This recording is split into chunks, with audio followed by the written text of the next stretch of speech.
This song's called Alice's Restaurant. It's about Alice and the restaurant.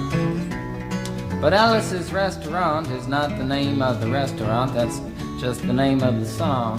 And that's why I call the song Alice's Restaurant.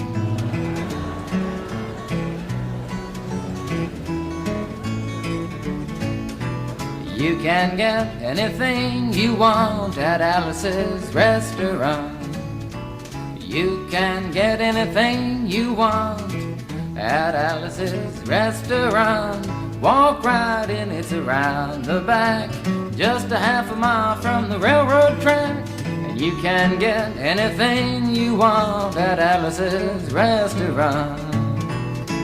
Now it all started 2 Thanksgivings ago. It was on 2 years ago on Thanksgiving when my friend and I went up to visit Alice at the restaurant. But Alice doesn't live in the restaurant. She lives in the church nearby the restaurant in the bell tower with her husband Ray and Facha the dog. And living in the bell tower like that, they got a lot of room downstairs where the pews used to be. And having all that room, seeing as how they took out all the pews, they decided that they didn't have to take out their garbage for a long time.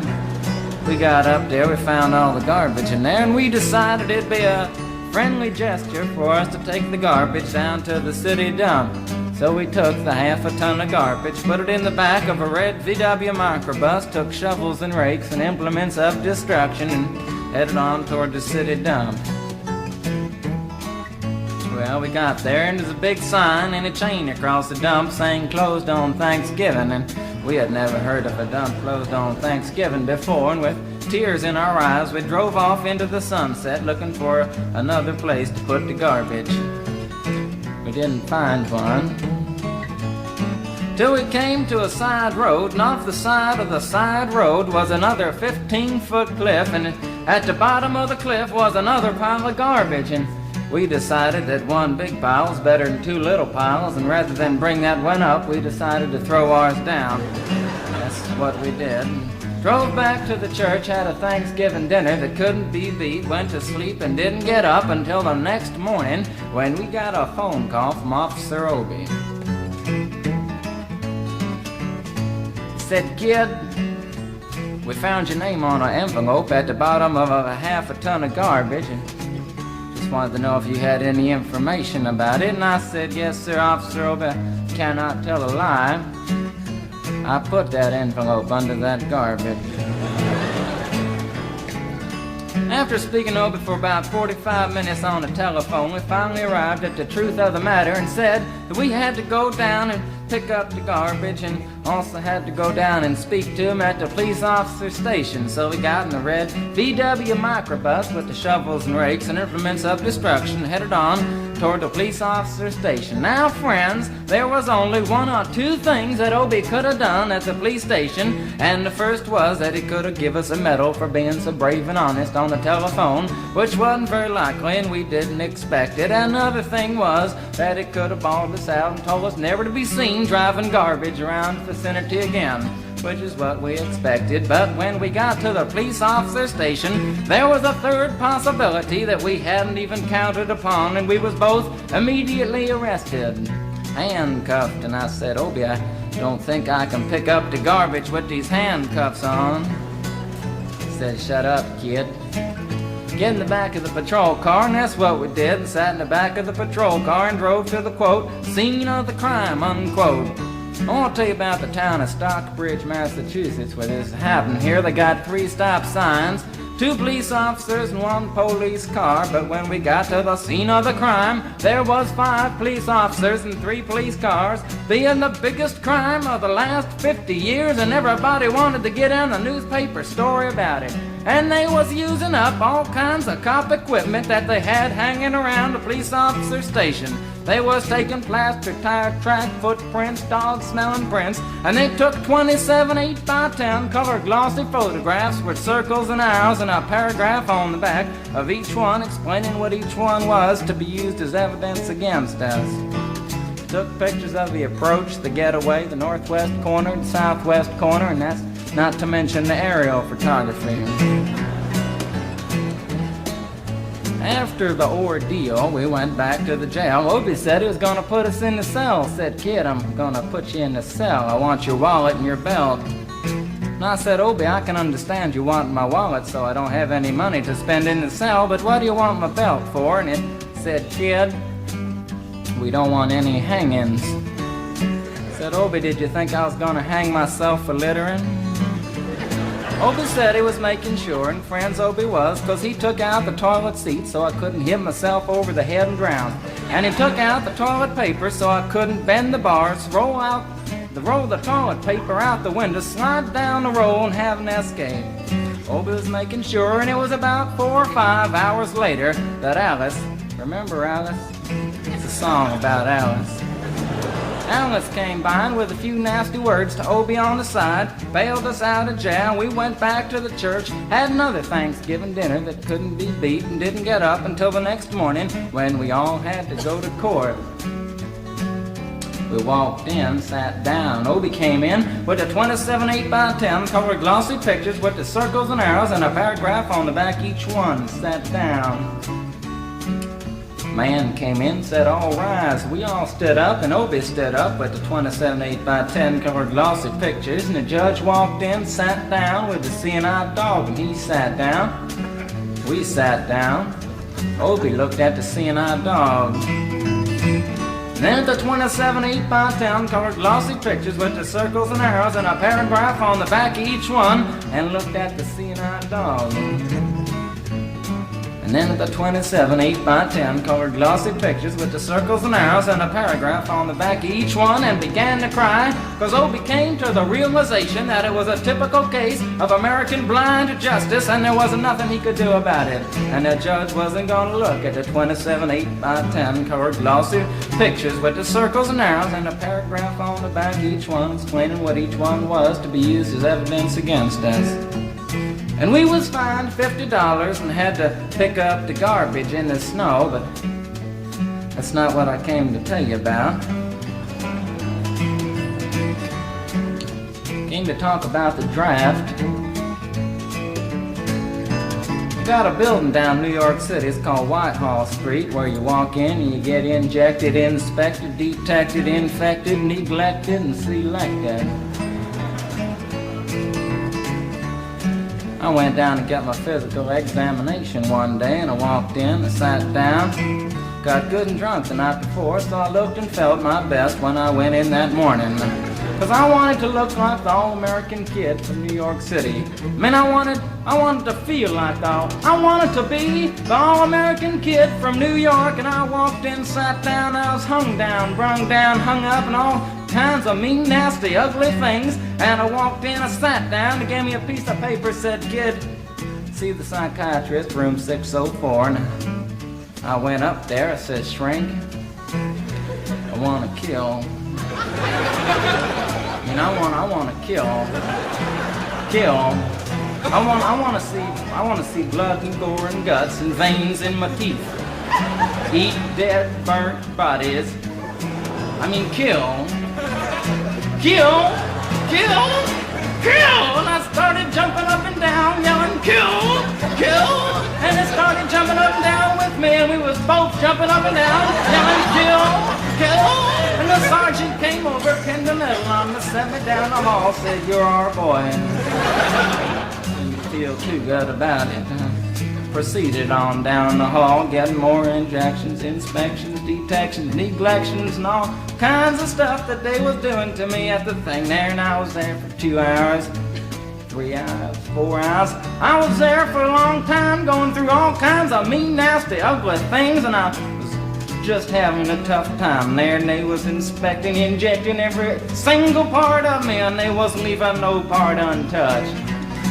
Proceeded through, and when I finally came to see the very last man, I walked in, sat down after a whole big thing there, and I walked up and said, "What do you want?" He said, "Kid, we only got one question.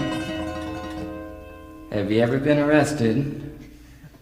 And I proceeded to tell him the story of Alice's Restaurant Massacre with full orchestration and 5-part harmony and stuff like that, and then all the phenomena stopped me right there and said, "Kid, did you ever go to court?"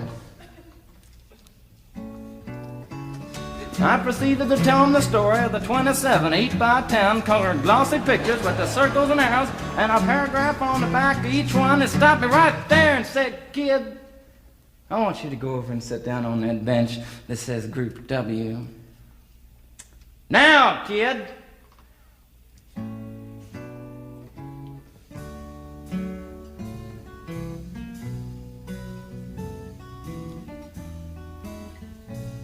And I walked over to the bench there, and there's Group W is where they put you if you may not be moral enough to join the army after committing your special crime. And there was all kinds of mean, nasty, ugly-looking people on the bench there. There's mother rapers, father stabbers, father rapers sitting right there on the bench next to me, and they was mean and nasty and ugly and horrible and crime-fighting guys was sitting there on the bench. And the meanest, ugliest, nastiest one, the meanest father raper of them all, was coming over to me, and he was mean and ugly and nasty and horrible and all kinds of things. And he sat down next to me and said, "Kid,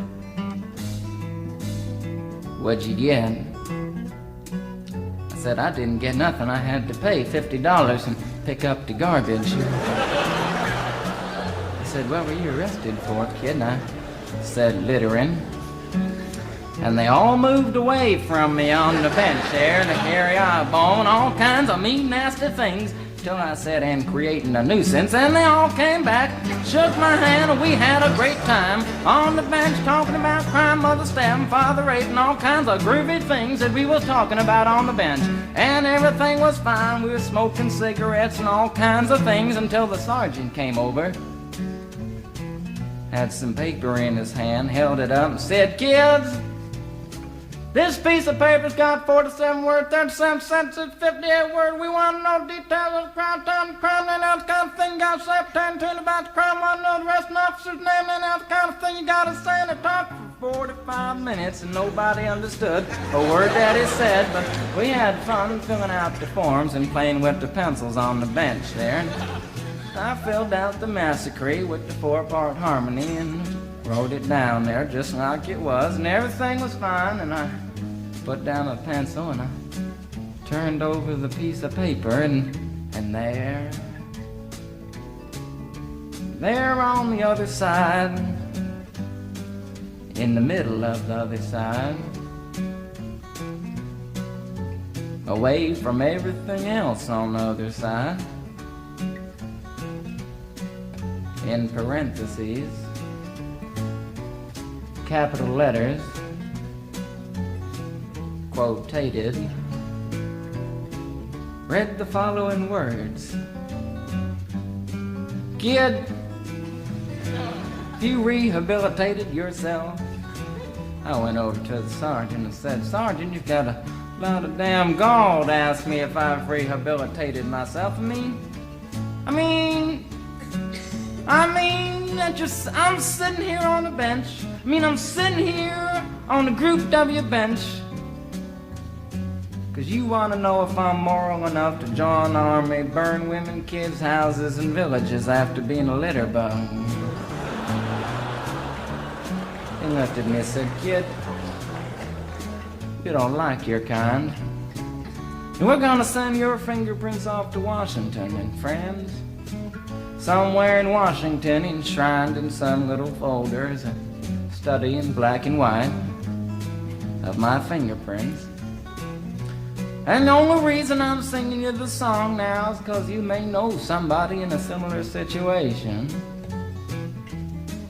Or you may be in a similar situation, and if you're in a situation like that, there's only one thing you can do, is walk into the shrink wherever you are. Just walk in, say, 'Shrink, you can get anything you want at Alice's restaurant,' and walk out. You know, if just one person does it, they may think he's really sick and they won't take him. And if two people do it in harmony, they think they're both faggots and they won't take either of them. And if 3 people do it. 3, can you imagine 3 people walking in, singing a bar, Alice's restaurant, and walking out? They may think it's an organization. And can you imagine 50 people a day? I said 50 people a day walking in, singing a bar, Alice's restaurant, and walking out. And friends, they may think it's a movement. And that's what it is. The Alice's Restaurant Anti-Massacre movement. And all you gotta do to join is to sing it the next time it comes around on the guitar with feeling. So we'll wait till it comes around on the guitar here. Sing it when it does.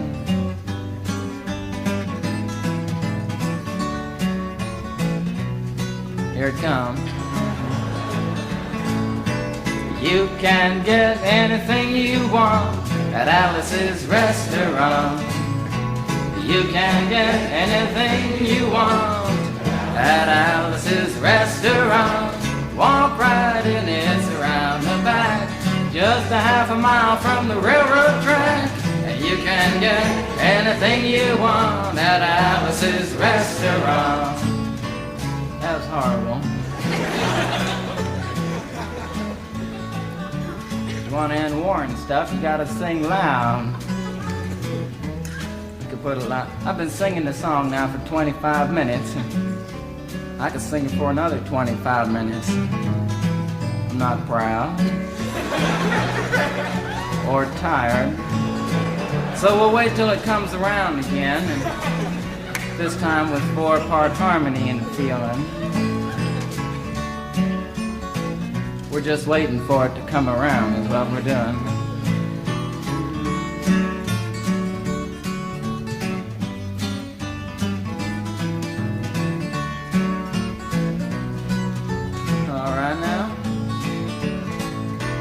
You can get anything you want at Alice's Restaurant. Accepting Alice, you can get anything you want at Alice's Restaurant. So walk right in, it's around the back, just a half a mile from the railroad track.